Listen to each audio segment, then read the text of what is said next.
Assalomu alaykum hurmatli Chartak fidani kuzatuvchilari. 2026-24 mart sanasida Chartak fidaniga Belarusdan zamonaviy buqa go'shtlarimiz keldi. Ham buqa ham sigir ko'rishingiz mumkin ideal holatda. Narxi olsa kerak bo'lsa 78 ming so'mdan yog'siz ko'rishingiz mumkin. Ideal holatda suyulishga sifatiga 100% kafolat berib 100% halol. Asli umr qoldiramiz, murojaat qilishingiz mumkin. Mana hurmatli kanalimizga guruhimiz a'zolari ko'rishingiz mumkin. Mana ideal holatda yog'siz.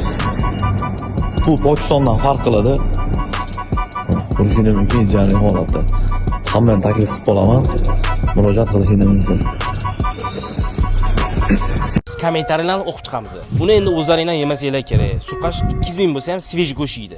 Surqash degani Surxondaryo, Qashqadaryolarni aytyapsiz. Biz 2 yildan beri Instagramga qo'yib borsak, Hindiston va Belarus go'shtlarini hech qachon Messi go'shtdan zo'r demaganmiz. Endi 200 ming sizlar cho'chaylik ko'tarsa, bosirish kerak.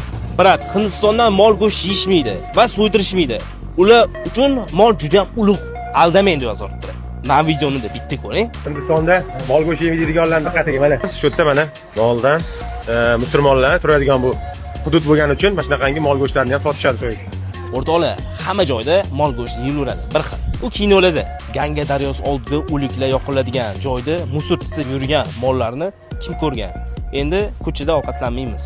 Hindiston 100% aholisi faqat Ganga daryosidan suv ichmasa kerak endi. Qiynalgan oilalar qancha hammasini ham palon puldan go'sht olib yemaydi. Arzon joyga boradi, qimmat joyda go'sht yegani, arzon yeganim kasal bo'ladimi? Hammasi Allohda. O'rtoqlar, mana yaxshi kommentariyalar ko'p, qiynalgan oilalar rostdan ham Messi go'sht olishga qurbi yetmaydi. Uzatilgan go'sht oladi yoki Belarus go'shtlarini olib xarid qilib yeydi. Bu fikr menimcha mantiqan to'g'ri hisoblanadi. O'zingizning fikrlaringizni kommentariyada yozib qolinglar. Agar shu video yoqqan bo'lsa, bitta like bosib qo'yasiz.